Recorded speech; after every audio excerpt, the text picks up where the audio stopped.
सर्व महिलांना समर्पित महिला दिनानिमित्त एक कविता आपणासमोर सादर करीत आहे.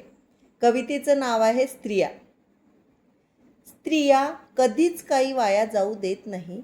त्या जपून ठेवतात, सावरतात, झाकून ठेवतात, गाठ बांधून ठेवतात आशेच्या अंतिम टोकापर्यंत. कधी शिलाई करून, कधी उन्हात ठेवून, कधी थिगळ लावून, कधी वाऱ्याने झुलवून, कधी वेचून, कधी निवडून, कधी तोडून तर कधी जोडून.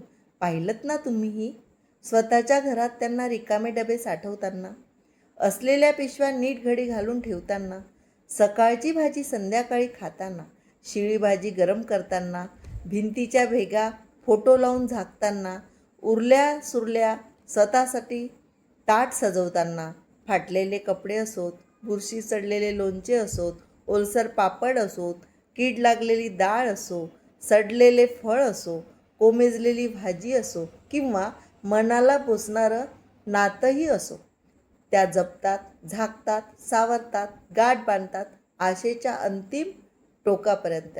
अशा माझ्या सर्व भगिनींना ही कविता समर्पित.